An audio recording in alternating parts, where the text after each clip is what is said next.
Greetings and welcome to Campus Conversations. I'm Dan Moguloff from the university's Office of Communications and Public Affairs.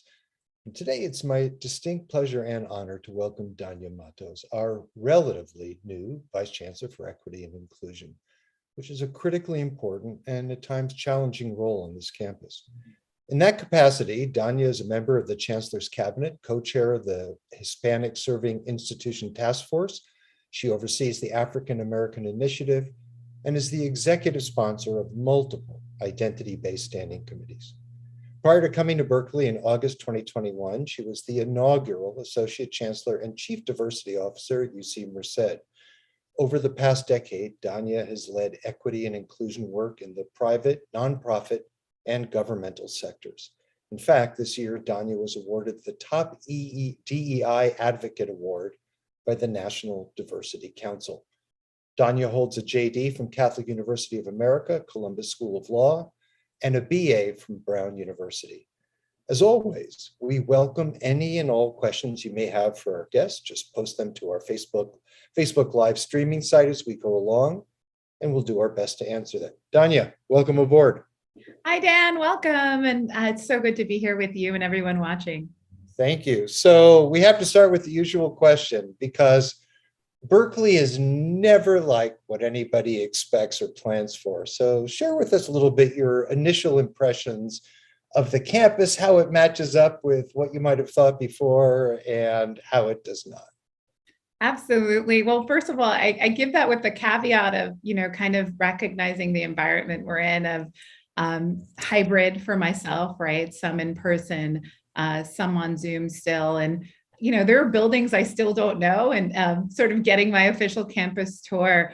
And so in that way, I will say that, the scope and the breadth and depth of Berkeley is really much what I imagined, right? And I'm still starting to just build community with people. That by far has been my best part, right? The magnitude of experience, lived experience, expertise, the way we think about the world and navigate it has been really exciting.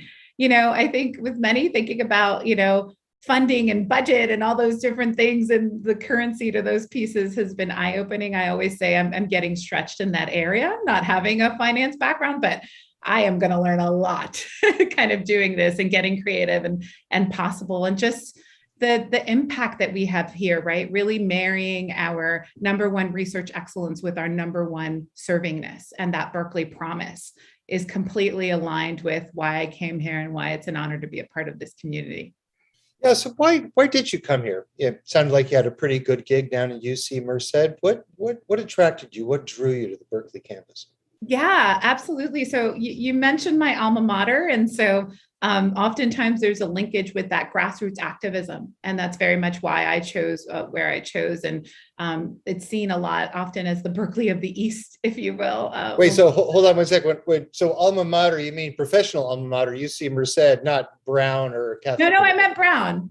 Oh, yeah. Connect those dots for us. Yeah, so at Brown, at least, and I don't know at Berkeley, right? But when we're often talking about scopes, Brown and Berkeley are seen as very much alike in terms of their histories and grassroots activism and a lot of things that began there and the way they're paving the way, right? Berkeley certainly in the public space and Brown in the Ivy League space, if you will. So when I was at Brown, it was very much sort of thinking about the Berkeley of the East, right? Or the Brown of the West, but we won't leave that for this conversation. Well, no, I'm only laughing because I went to Columbia. When I was at Columbia in the 1980s, we thought of ourselves as Berkeley of the East. So, okay, we've given up that mantle. Anyway. I didn't know that about Columbia. Maybe it depends on where you are, Dan, absolutely. And everyone taking that on. But what's clear is that everyone sees themselves in Berkeley. Right. And so for me, it was really thinking about what we do here. The world is watching, right? And even it's, not about getting things right, but about doing the right things and having that global impact was so powerful for me and thinking about this. I also had some people who were really a part of this community already and sort of planted the seeds and encouragement. And so it remembered me back to my undergrad years. I'm like, let me go see what this is about, right? I remember when people told me that and just kind of the privilege of leading that has been really, really important and special. A little over 2 months in. So I appreciated the relatively new. I think we can claim new for like 2 years, right, Dan, especially here. So I've been here for 18 years and I just stopped claiming new, I think last week. No, I mean, seriously, but between me and you, are you having a little bit of that drinking from the fire hose that everybody gets when they come to Berkeley? a little, oh my gosh, a lot of, right. I think and again, you have to sort of situate it in the moment in time we're in. We're still in long COVID, right? So I think there was no preparation for this. We're still reckoning with our injustices, be it racial and all those different things. So I don't think I could have prepared. And I think the fire hoses have multiplied in ways we couldn't imagine. And the force of the water is also sort of much stronger. Got it. Before we go on, I just want to welcome people who may have joined us late. Today, we're speaking with the university's new Vice Chancellor, Equity and Inclusion, Dania Matos. And as always, if you have questions, we'd welcome them. You can post them through our Facebook live streaming site, and we'll do our best to get to them as we go along. Back to the hot seat. So I'm curious about how you got into the diversity, equity, inclusion, and belonging world. I haven't met a lot of 10-year-olds who say, when I grow up, I want to be in the DEIB world, but I've met a lot of professionals who have come to that sort of later or at some point in their careers. So how did you get started? What brought you in? And yeah, let's just begin there. Yeah, I like to say it started in the womb, right? As we know, it's fairly new in a profession in name, but not new in the ideals it honors, right? So when we think about the last 10 years and the increase in chief diversity officers, right, recently, both in names and roles and titles across different sectors, that's fairly new, but certainly not the principles and what it stands for. I say that because it's really embedded into who I am. And it was only sort of later in my life and career that we had the language about it. I participated in a panel earlier this week, though, that we were talking about language, right? And even the DEIBJ and where are we heading and what it goes towards. I was a 10-year-old who always knew they wanted to get into a work that I had a big mouth growing up, Dan. Asked my mom, I was the kid who spoke up all the time and spoke up for others. And, my mom often would say, you better pick a career that you could use that for. And so for me, that became really, really important and something that I knew I wanted to get into some good trouble with, right? And so I don't see it as a place I got to. I see it as something that's deeply embedded into how I was raised, but also who I am. And so for me, it's quite a privilege. It's ironic to have all these kind of labels and titles, but the consistency and upstanding and honoring those ideals for me has been a constant. And so if you check in with my mom, I think she said I honor that promise and still keep that advocacy and that good troublemaking. But initially you started off as an attorney, right? So was that a career path that you saw connecting to diversity, equity, inclusion, and those values and ideals you're currently working for? Or was there at some point a branching off? No, so it's so funny. I always tell people your journey only needs to make sense to you, right? Because That's right. oftentimes people will place you in ways that are not productive. So for me, the law was one of those areas that I really saw as a space of oppression, particularly, and this rang true when I was in law school and criminal law. A lot of the last names, were of my own. United States versus Martinez, United States versus Ortiz. And I wanted to be a space to translate from my community, but I also wanted to go and learn it, change it, and transform it. And so I want to be informed. I also think that, there's a certain ascribing of values in society to letters after your last name. And I knew having that and some bar licenses would allow me to kind of walk into spaces to be able to do that advocacy for my community. And for me, it all made sense, right? From law to nonprofit and leading those space. People often ask me if I still lawyer in this role, very much so, because when you think about litigating and lawyering, it's about zealous advocacy. It's about understanding multiple sides to an issue and argument. It's about interpreting law that's intentionally vague and gray, and doesn't necessarily spill out, here's the A, B, C, D, C, A through Z steps of how you get here. And it's about sort of, interpreting that from multiple different ways. Granted, lawyers use legalese, which means a lot of words to say one thing. So learning to be succinct and develop language that's accessible, right, has been really great. But for me, the shift was really going from criminal law to higher ed and recognizing that there was a thread in my clients' stories, right? The thread was lack of access to opportunity. And I wanted to interrupt it before I was celebrating one less day in jail, right? And sentencing guidelines, we won't even start on that. But I wanted to celebrate not even an interaction in that space and really go to that. So for me, it makes sense. It makes sense to me too. It's an incredible story, actually. You talked a little bit about your mother. I thought you were going to go someplace else because I don't know if everybody's had the pleasure of reading your On My Mind column, and the headline or the title of your On My Mind column was "What My Grandma Taught Me About Leadership." So for for folks in the audience who haven't had a chance to see that wonderful piece yet, what did your grandmother teach you about leadership? Oh, thank you so much, Dan. And that was so fun to write. I need to find more opportunities to do that kind of writing in my life. And it's my abuelita, right? Which in English is grandma. She taught me that leadership is really a collective space, right? And that there's different types of knowledge in all that different space. I go into the story of how our coffee times were the best times. So I had a lot of coffee in law school at night as well, because I went at night with my grandmother. She taught me that, you don't necessarily need those letters and degrees and all those different spaces to validate people's experience and people's knowledge and that collectivism that comes with it. She also taught me to be very aware of the world I was inheriting and that I had a responsibility to do something about it. I say that because we think of education sort of occurring sometimes within the four corners of a classroom. And as we know, and as COVID has taught us, learning, growing, education happens in all different spaces and places. And how we engender that beyond that becomes critical as we're doing that. And she continues to teach me. I have the blessing of still having her with me. So I think that learning and growing is really, really helpful. So you've talked about your mother, your grandmother, and going back to 10 years old. Did you have specific experiences where you experienced inequity, exclusion, a lack of a sense of belonging, everything that's an antithesis to the values you're working to advance right now on the campus? I had so many, and in many ways, sometimes when things happen to you, Dan, you put it in a part of your brain or memory, right? Not to remember. And they were not only my own, but the way I saw others experience it. One that comes to mind with my mother in particular is around accents. My mother came to the continental US much later than I did. From where? From Puerto Rico.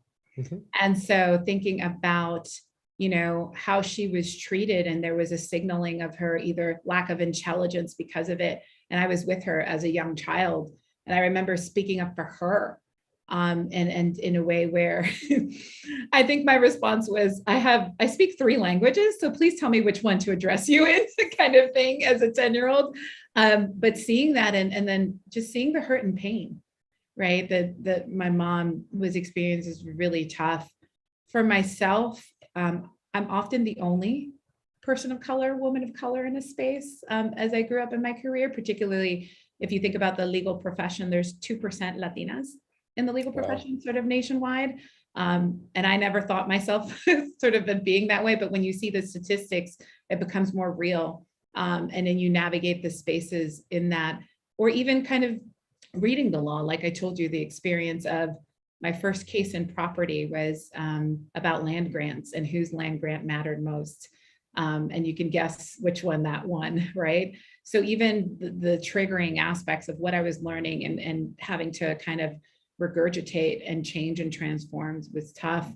For myself, it was, questioning whether I got into Brown because of affirmative action, questioning sort of my intelligence and abilities and ways. That's why I'm so grateful for the grounding I had with my mother and grandmother, who said, the world is going to tell you everything you're not. We want you to be clear on what you are and Hmm. what you bring. And I carry that very true because that's incessant, I think, in life in general.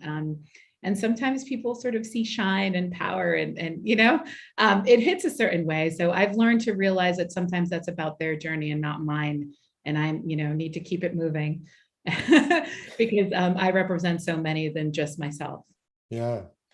So, I'm wondering, maybe it's stereotypical. I think there's plenty of people who have a certain view of Ivy League schools like Brown as being fairly monochromatic and homogeneous in terms of their campus communities, their student bodies. How did your experience at a place like Brown doing your undergraduate work influence all that you're thinking and doing and planning in the diversity, equity, inclusion, belonging space? Yeah. So I credit Brown really for giving me a lot of the language and the theory and practice around this work. Mm-hmm. I say that because I studied international relations, politics, culture, and identity. And Brown is also a space where you can create your own major. And I was able to kind of do that in an interdisciplinary way for someone I describe myself as multi-talented and multi-interested, Dan. So what that means is the way my career has shaped out is very much in alignment to the way I think, right? And the way my brain makes sense of the world. I like to bring together the best pieces of each thing to create something new. And that's kind of been really exciting. At the time I was at Brown, there were far fewer sort of students of color than where we are now, right? And so learning about privilege, I was someone who navigated spaces of not having, right? My mom, the best she could give me was emphasizing education, and she sacrificed so much for that to ensure we had that. And we had each other, right? So the richness of that. But it wasn't until Brown that I realized like how rich some people were, if you will, or what wealth looked like. And I feel like I navigated lots of different socioeconomic strata on that for me. So one of the phrases that really comes out of that time too is being a demand for what you need. So the way I saw sort of fellow students navigate, excuse me. Sorry. Apologies. Take your time. Take your time. Have a drink of water. And while Dania's having a drink of water, just let folks know a couple of things that for those of you who haven't seen the On My Mind column, we've put a link to it in the Facebook chat. And those who may have joined us late, we're with Dania Matos, the campus's new Vice Chancellor for Equity and Inclusion. And as always, we welcome your questions, which can be posted to our Facebook Live site. You doing okay? I think so. I might be getting a little sick, but I'm okay. Where were we? Sort of learning what I learned from my classmates, and it was being a demand for what they needed. And so I would see that a professor would give an assignment and they would say, oh, that doesn't work for me. I'm going to be traveling here, all these things. I'm like, you can do that? I was like, I didn't grow up questioning, right, that and learning to, you don't really air out what you're navigating or what you're dealing with, right? And so that's something that I really learned too. And I learned that space of advocacy and voice. Wow. I want to turn now, just talk a little bit about your office, your division. I was on campus when I think it was like 15, 16 years ago, when Chancellor Bergeneau established the Division of Equity and Inclusion. There was certainly nothing like that when I went to school, and there's still many campuses across the country that don't have offices, divisions, people that are, or sort of entire organizations dedicated to that cause, that purpose, those values. What's your argument? Somebody says, what's that needed for? An institution of higher education should be about education and research and the kind of things that a division of E&I gets involved in. That's like a social welfare agency. That's best left to the city, the state, the country. What's your response to why do we need it? Yeah, I would say that that's not the right framing of it, right? And that, as you say, research and excellence, that's DIBJ. And the problem is it hasn't necessarily been embedded that way. Just as I shared, it's a fairly new profession, but as we think about it and embed it into every aspect of university life, it becomes critically important. As you know, things are often created out of there being a lack and a need and a necessity. So having a division and office that leads in partnership with those spaces becomes critically important. So it's not a kind of social welfare agent. Having worked in the government, we know that there's a lot of work to do too. So I'm not going to comment on those spaces and places, but really seeing sort of all those aspects of all the different lived experience and how much we're not built for that. We often talk about that, right, in institution of higher ed. And as we're in 2021, soon to come into 2022, who knows what the rest of this decade or century is going to bring and how we shift and transform and processes, right? So it's not necessarily about all the titles, but it's how we show up and how we show up for each other. And so what I say to frame this as not being a part of research or excellence is a misstep and a place that, we're still getting to, of having folks sort of understand and recognize all those spaces. And in your mind, is it something that universities must do because it improves the educational experience? Because it advances the greater good? Because, as we know, diversity of perspective, origins, identities actually leads to better work, better research, more innovative? In other words, I'm still sort of looking for your own feeling about why it's so important, in particular for an institution of higher education, when these sort of offices never existed in the past. Absolutely. And I think it's similar to what I shared with you about the name. The work existed, right? But it wasn't necessarily shaped in that way. So all the things you mentioned, yes, there's research that shows it increases the educational mission attainment, but also for the redressing of the fact that as institutions of higher education, we were not built to serve all. We were built to serve a select few. And so if we are going to go, particularly with that public mission of good, it's not good for some. It's really good for all. And what that looks like is different. And it's going to require for us to give up some things, including the notion that, there isn't a need for these divisions or offices, right? And so, what we give up is not always material things, but sometimes it's attitudes, shifts, behaviors, what we think, what we thought we knew, admitting that we don't know what we don't know, all those different things. All right, we're going to get, because you just dropped some interesting ideas that we're going to get to a little bit later, which is how you change people's minds, which seems to be the hardest thing to do at this moment in this country. We'll get there in a little bit. So given all that you say, and given the vision and the conceptualization you have for the work you do, which is really compelling and inspiring, does that get stepped up even more to public university? And if so, how and why? Excuse me. Take your time. A coughing fit, Dan. Thank you. Take your time. It does in many ways, right? And I say this as someone who is a product of a private institution, right? And thinking about our responsibility to public, right? And all of its forms and all of its iterations. And to help lead, I always say higher education institutions need to embody centering community. And if we look at that, being the public, then that's exactly why this gets elevated. What is it about community? Because I think, as everybody knows, that's one of the Chancellor Christ's most important priorities, which is building and sustaining community, sense of belonging.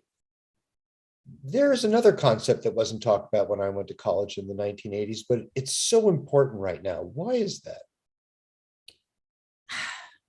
I think it's because we've lost a little bit of that, right? We've lost a little bit of that shared humanity. We've lost the ability to see impact, even if it's not one that you've sort of not in my backyard. And so when you think about So I do a lot of work around juridical history, right? As an attorney, some of my sort of scholarship practice looks at that.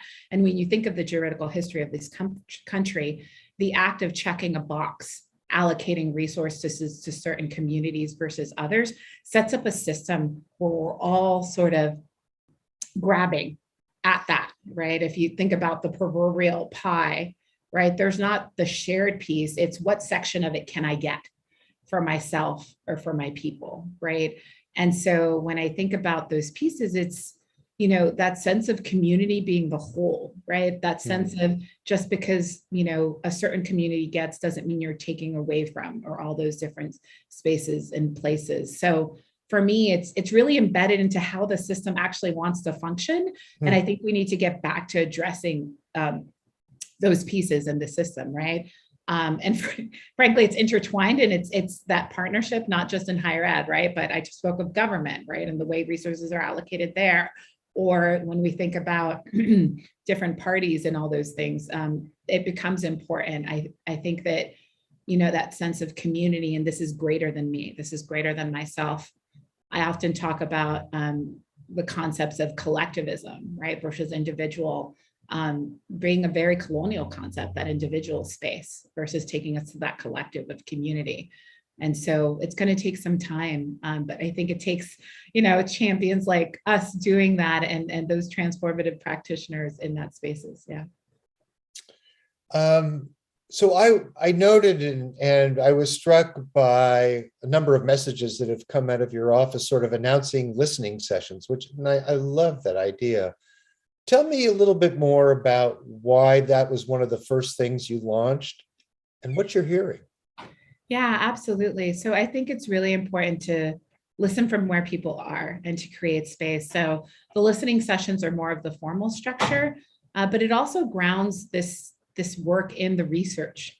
I wanted the campus to see that I was co-creating this with people, and that I was bringing my own voice, but that it was a collective voice. Again, I was trying to embody that which I've spoken of during this session. So for me, what's really been one of the most important parts is that people are so grateful for a space to do this. And I did not realize how many spaces we didn't have. To do this, you mean to be heard? To be heard and to come together and to have shared spaces. So if you haven't been part of one of the listening sessions, I will say it's the first time I'm doing them virtually. So awesome team who's helping with about 200 people in different breakout rooms and things like that, and the facilitators and note takers. So I didn't want to be remiss in thanking you. But just being heard or being affirmed, or learning something new about another person's lived experience. I'm really thinking about how to create that beyond these listening sessions. And I wanted to use, so it's qualitative and quantitative data, right? We're going to use that all to continue to inform the vision and strategy for DIBJ across campus. But again, just the opportunity people are so grateful for is something that was surprising to me. I know early on you asked me what surprised me about Berkeley. That was one of them too, to realize that there's a really critical need for this. And I come to it humbly, right? Really open of like, this is where I'd like to go and see, but open to what comes up and what comes out of those sessions. Informally, I've started drop-in hours. So that's another space that people are also really grateful for. I know that I'm a vice chancellor, Dan, but I like to think of myself as Dania and a person and go that way. So just people just being like, oh my God, I'm talking to a vice chancellor is really interesting, because I'm sort of just connecting on humanity and people. That's been great. I picked the themes just from my initial conversations and some review of the data and sort of surveys. So truth-telling, trust, and transformation. I'm learning that really resonates. I'm learning that, grounding that in even in the research aspect and starting to socialize a little bit of frameworks and where we're heading on this also becomes important, and that people also are grateful to come learn and grow, and recognize that the questions what does it mean? What does truth telling mean to you? What does it mean to engender trust and the different layers of trust, institutional, personal, all those things? What does it, and using all the senses, hear, sound, feel, taste, like all those different things. So it's been wonderful, and I'm looking forward to the last one. What are you hearing? get just impressionistically, what's the vibe? What's the sort of the high concepts that are sort of transcending the individual conversations?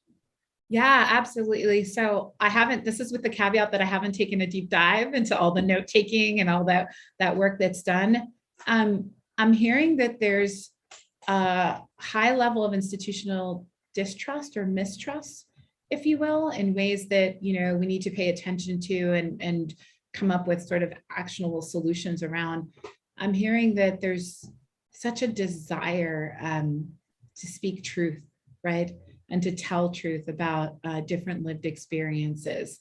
I'm learning that there's opportunities, right? We haven't done transformation yet, and that was intentionally last so that we could build upon each of those different concepts, and all those different spaces.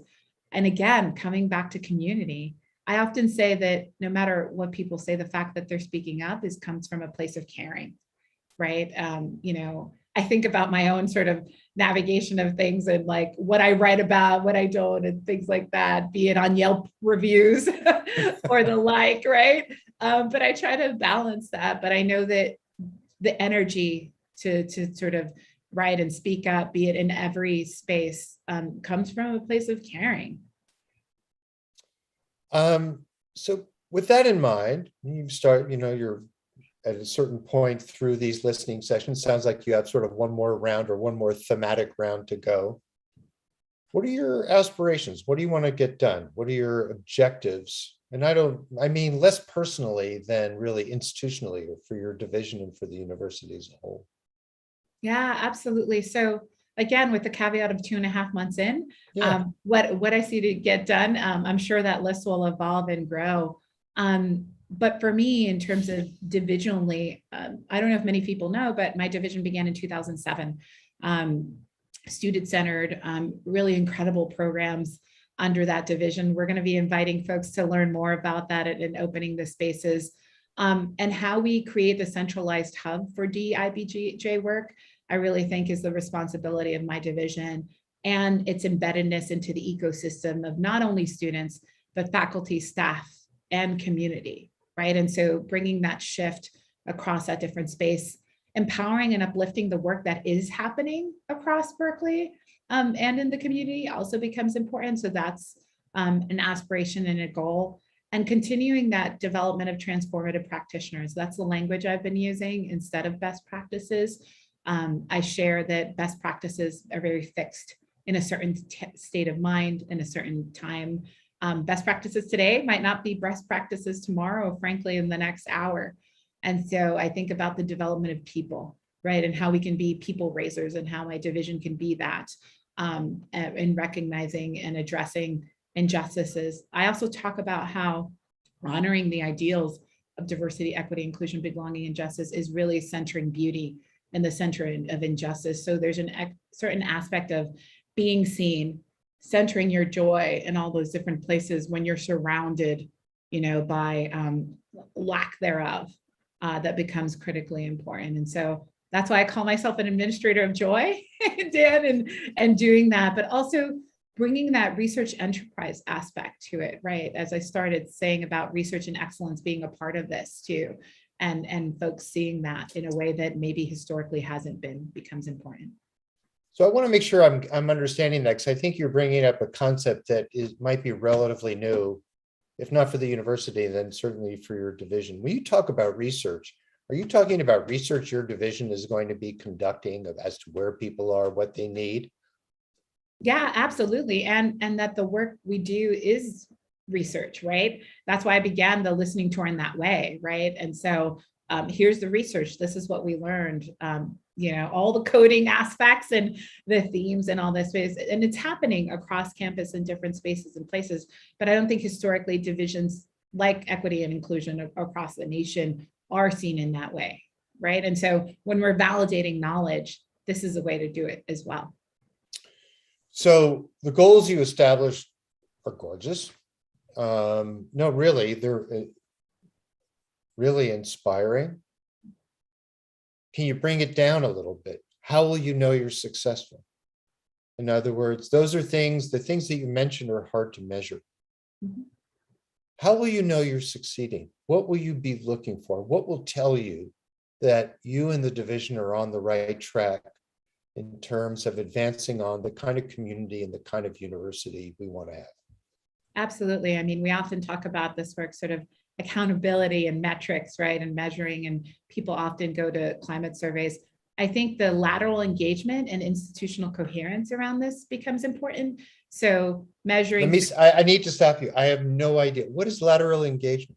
Yeah, so that it doesn't become just the office, my office sort of leading it, and not in a vertical way, right? But really thinking about how we're doing this across the colleges, across the administrative units, across the different aspects of what we do. So for me, that's what lateral engagement is, so that everybody truly is sort of owning, leading a piece of this work, and that's happening, but in a very decentralized way. You know, I think about what are the words we use most in higher ed: decentralized, siloed, right? Best practices, all of those things. And so success would be really bringing that cadence, so that it's not just the responsibility of the division. We're not just saying that in name, but it's really in practice, right? And that the structures to really sustain and excel in this work are built as well. So, you've talked a lot about data, and you also just mentioned campus climate surveys. And I'm wondering what your thoughts are about the fact that, in the 14 years since your division, Equity and Inclusion, was established, there hasn't been great improvement in the campus climate surveys. Is it a reflection of sort of, we need to be doing a better job on campus, or is it just the challenge of confronting societal phenomenon that we can't isolate the university from, or are there cultural, social changes? How do you look at those numbers, and how are they influencing the way you're thinking about the future of the division? Absolutely. I think it speaks to exactly what we talked about, Dan, where my office isn't solely responsible for campus climate, and my division isn't, apologies. It's that lateral engagement. We're not there, right? And so there's sort of microcultures, subcultures, larger, all these different pieces, and sort of tackling it together becomes really, really important. And so I think to link, the division's creation to the lack of movement in campus climate surveys, to me, just signals that we're not there, and we haven't done that, different pieces. It also matters sort of thinking about, how the evolution of this work being set up, right? And the structures built in place. So I just talked to you about a shift, right? And really taking and embedding this division in aspects maybe it hadn't been. And so that becomes critically important too. And so I see it as the responsibility of all, right? And when I see those surveys, it's certainly bringing it to attention, being thought partners with people around campus, being that zealous advocate that I talked about, that's really embedding into who I am, and bringing those actionable pieces and solutions along for that collective. I want to turn to a question that's come in from a member of the audience, and that is, how can students and parents help you achieve your goals? Oh my gosh, thank you. We're not in this together. I think that we move at a pace sometimes faster than we can get the word out. So just in continual engagement with all the different spaces and places, and that, we're at a time where people are learning and growing a lot in these areas and doing kind of that pieces of self-work. Students and parents is such an important part of community. When we think about public institutions of higher education, we talk about bringing your whole selves to the campus. So I think about, for every student, faculty, or staff here, thinking about perhaps there are different, tentacles of impact in that. So I would say continually engaging. If you reach out to me, I am responsive as well. And I'm in the midst of, kind of creating advisory spaces and councils and boards. So I would invite them to be a part of it as well. Beautiful. I'm curious, one of the things I noted when I was reading through stuff that you've written, and you talked about leading with love. And I'm wondering how you lead with love in this era of extraordinary division and polarization. I mean, the very work you're doing has become, like everything else these days, politicized. and there's suspicion. I mean, it's amazing. Every time our university, we put out some message about diversity, we get inquiries from conservative media outlets that are extremely suspicious and skeptical, indicating to us, at least those of us who are on the receiving end of those inquiries, again, this degree of politicization and polarization. How do you lead with love in the middle of all this? Yeah, absolutely. And love is not, I'm so glad you invoked it and brought into this conversation, because I don't think we talk about it enough. I don't think we embody it enough. And so as someone who leads that way, for me, it's really learning and knowing people in a way where you really listen to what matters to them and caring about that in a way to help them succeed, right? Leading with love is really centering, again, that the people in this. And I think oftentimes we don't think about that enough, and we don't put it into practice enough. And so when I think about that, it's really kind of for every, I'm a woman of color. And so I think when you think about the gendered emotive piece of love, right? And we don't think about that also coming into it from a space of love can take many different forms, right? And this is the way I show up and lead with love, centering people, raising people, recognizing that I don't hold all the answers, and that collective approach is far more successful than going at it alone. So for me, it's really one of the steps that we don't do enough. And what the world needs now is love, right? So I almost went into singing that. I almost joined you, but I decided to spare the audience. Yeah.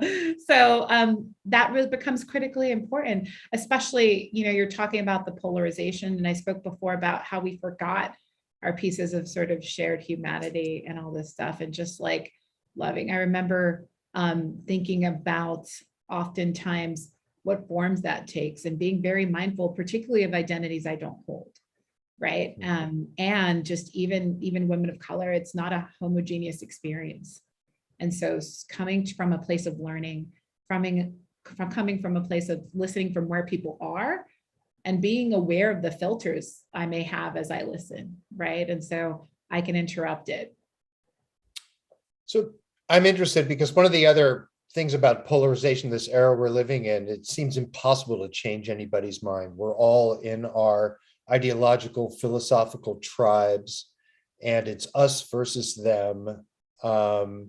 And people who believe the vaccines are part of a plot will never be convinced by data, and the list goes on. How do you think about that? How do you think about, because there is skepticism, there is mistrust of the institution that you're hearing about on campus. There's skepticism about all that you're trying to do. How do you change minds? How do you win people over? What's your theory of that from a leadership perspective?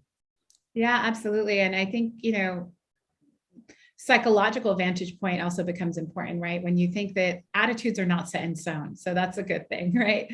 But also thinking about how are attitudes formed, right? You think about experience, right? Your own experience.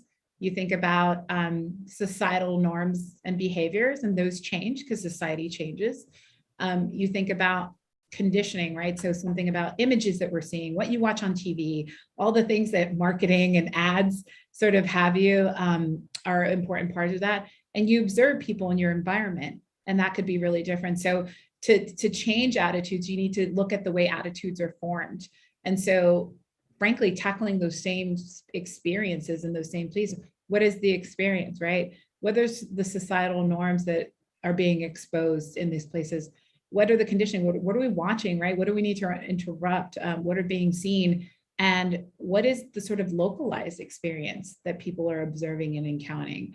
I think that you brought up a lot of examples that are very much formed by those different elements. And so I think you interrupt it in the same way that it's formed to shape something new. I want to move to sort of some brass tacky sort of things, some specific programs and initiatives I know you're involved with. All of them of great importance to the campus, and I'm sure to a lot of folks who are tuning in or joining us today. Let's talk first about the university's commitment to become a Hispanic serving institution. Tell us a little first, just for those who may not be aware exactly what that is, what it means and why it's important. Absolutely.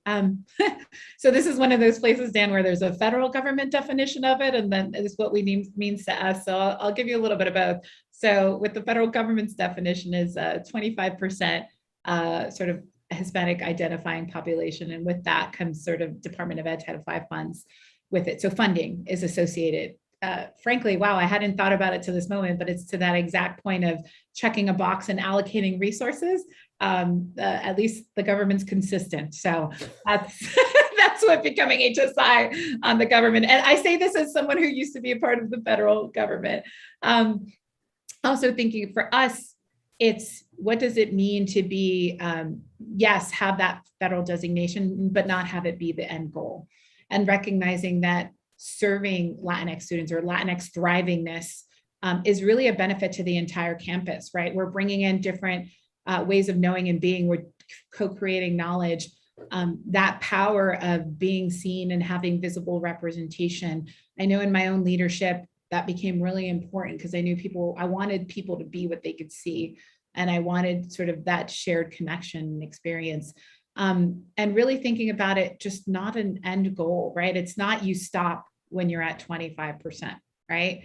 But what are the different aspects from curricula to pedagogy, to financial aid, to student clubs and organizations, all the different aspects of university life, but how are we bringing community into that, right? That element of trust that I talked about in the listening sessions.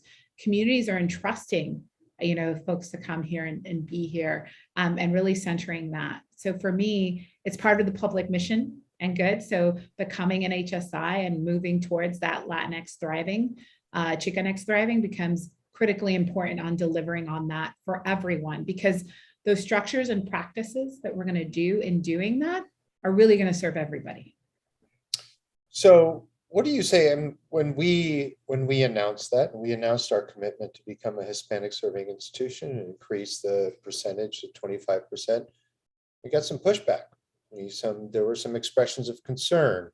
There were claims we couldn't do that without quotas. We couldn't do that with violating Proposition 209, and that we couldn't do that without harming the interests of perhaps other demographic groups, because it's a zero-sum game. If we have more from one particular group, these people believe we must, by definition, have less of another group.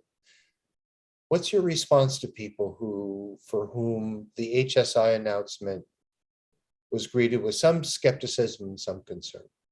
Absolutely. I think, first of all, it's join us, engage with us, right? Those things are welcome. Also thinking about really understanding what it is and what it isn't. And so I came into this phase after the task force phase, right? And looking towards implementation. So really looking at what that looks like. I think it speaks to what we've talked about today. There's a misconception that if I give here, then that means less here in those different spaces, versus a recognition of, oh, wow, historically, we have not served many different communities, right? And that attention and the benefit to all, right? So learning more about it, also being a part of the way we're rolling it out here in that collective aspect, I would say that it's not a zero-sum game, right? And that it really is one of those things that bold leadership requires and engenders. And so I know our chancellor made that bold goal, and I came in and said, all right, let's go, right? And so thinking about that collaborative spirit with all of us, and that, as someone in the law, recognizing that there are many different ways to think about an interpretation, right? And it's not those different quotas, and that it's not taking away, but we're really, again, going back to that collective good. And I think people, because the structure is not built towards a collective good, right? It's sort of allocation, box checking, all those different things. It's harder to get there. And so that's why we need to tackle those structures as well. So what does structure built for the greater good look like? I'm in the midst of doing it, right? Dan, but I think it's also process, right? And thinking about how you build. So we're building it continuous feedback loop, right? Being flexible and graceful, recognizing, okay, we thought about it this way, but we made a misstep. We can backtrack, right? Or include this piece, if you will. But also taking away from the self, right? And going for the all and including that aspect and ensuring that we're speaking to people's fears, concerns, but also hopes and inspirations, so that we're providing those different multiple ways and spaces. And so addressing that has been a really important part of like what it is, what it isn't, right? How we're not kind of take away, but what it means for us as an institution to endeavor in the becoming aspect. Great, thank you. Let's move on to the AfricanAmerican Initiative, another really important campus effort. Where do things stand? What do you, but it also seems like an initiative that continues to have its work cut out for it. I think it's no secret that the campus can be a very difficult place for members of the Black and African American communities. The percentage of students is still, where it's still highly underrepresented. Is it just about numbers for you? Is there more? How are you looking at the African American Initiative, and to what extent does it need to be changed or embellished, or is it a matter of keep on keeping on? No, I mean, I think that starting with naming what you did and that recognition, right? And that place is really important. I'm really excited to be a partner in that and think about sort of where have we been, where are we going, and co-creating that with folks. But again, for me, that goes into lateral engagement. So I know that a lot of it was in African American Initiative scholarship, right? And millions of dollars have been raised since this began, with so many donors kind of being involved.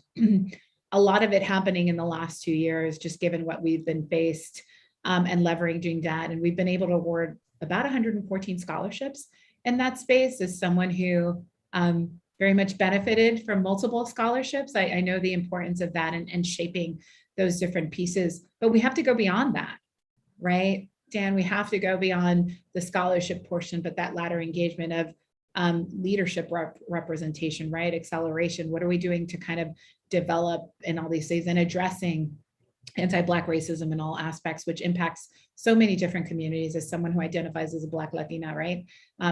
Really coming from a place where we're doing that as a society. Again, the United States, juridical history. I often talked about the theory of hypodescent, the one drop rule.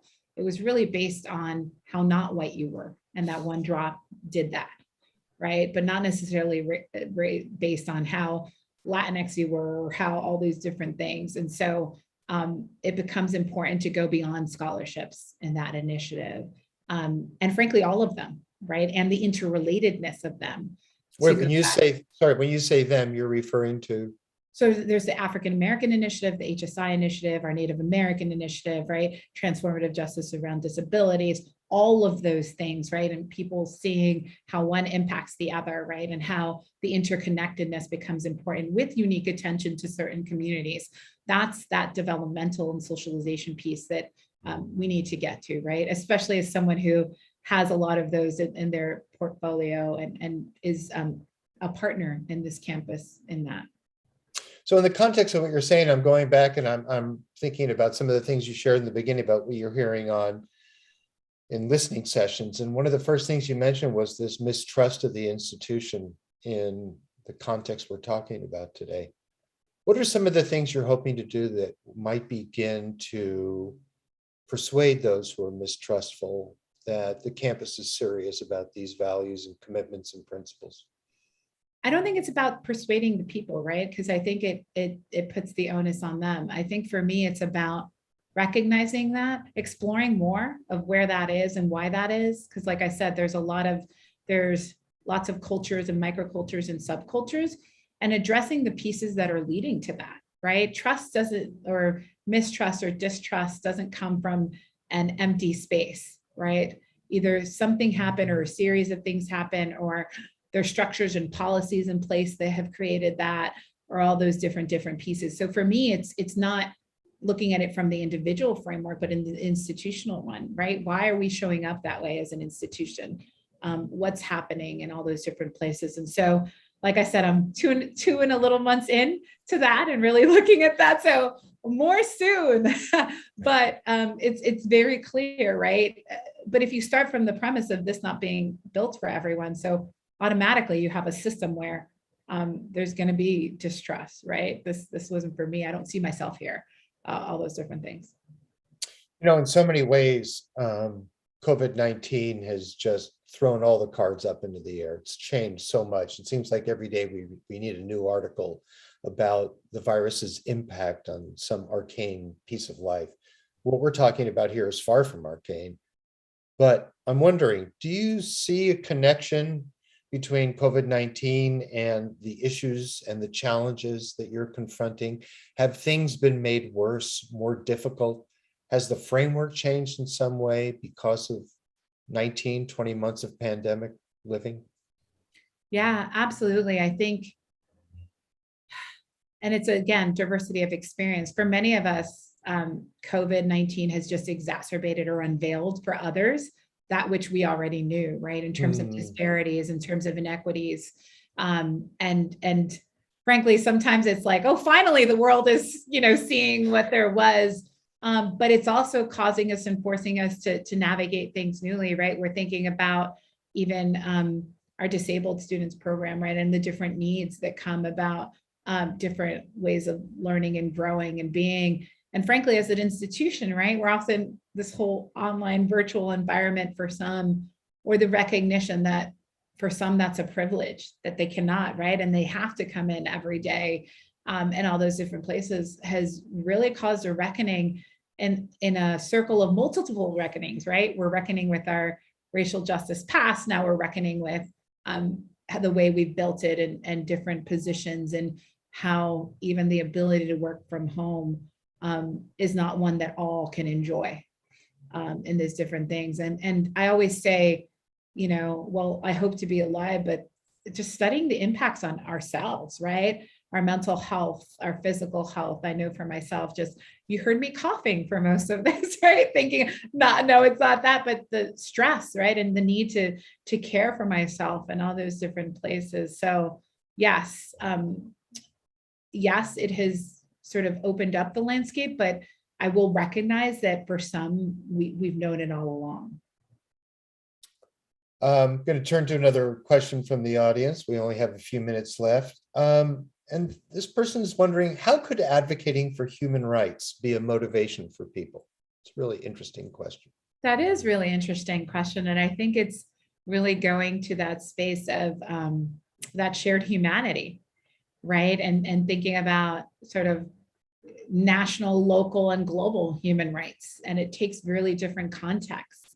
I will say, as I've traveled a lot in sort of my professional career, and including in the higher ed space, and going to different universities in different countries, even having them understand of, wait, what's your role? We don't have a corollary, right? That seems very unique to the United States.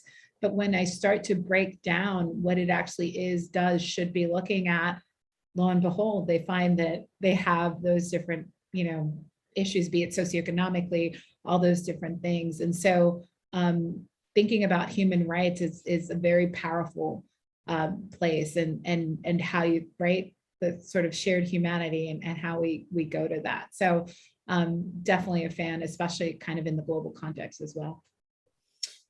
Got time for one more question. I've been saving this one because I'm really interested. I'm actually really interested in everything you've had to say today. It's been really fantastic conversation. But this last one is, you've talked and written about the difference between free speech and free expression. And given that we're the home of the free speech movement, we cannot let that go by without finding out more. Oh, you saved the toughest one for last, huh, Dan? Thanks. I kind of wrote to myself. So thinking about, obviously, constitutional law was one of my favorites in law school, but really defining free speech, right? When we look at it as the individual right to articulate ideas and opinions without fear of government retaliation or sanction, right? Whereas in the middle of something, freedom of expression really looks at the right to hold opinions and and impart information through all different kinds of mediums. So it also includes behaviors of expressing your opinion, point of view, or identity. And that comes from the international standards of freedom of expression of the Universal Declaration of Human Rights. So human rights we go to again, right? And thinking about that. But really thinking about the commitment of campuses being committed to freedom of expression because they come to a point where diverse viewpoints are valued. And then an equally important value becomes that. So thinking about the values of freedom of expression and creating communities of belonging shouldn't be mutually exclusive, right? We really need to think about that in tandem because it really impacts sort of that different ability of the lived experiences. And freedom, we talk about your voice being your power, especially for communities whose lived experience have not been included or embodied in that landscape of higher ed. So that distinction becomes really important, right? Some comes from a constitutional right where public institutions have sort of a commitment to in ways that private institutions don't necessarily have to go, but coming out of that compliance space and really coming into what does it mean to truly be able to, have freedom to express. You have a full plate. Yeah, but you seem uniquely equipped and ready to roll. Thank you so much for your time today and for coming out and being willing to field some pretty complicated, tough questions. Thank you for having me. I'm happy to be back. And thank you for the audience. I'm feeling the energy virtually with all of you. And I have some tea now, so hopefully I'll be getting better. But I'm so encouraged and happy and invite you again to collaborate. Thank you, Dania, and thank you everybody for joining us for this campus conversation. Hope you have a great weekend and we'll see you next time around.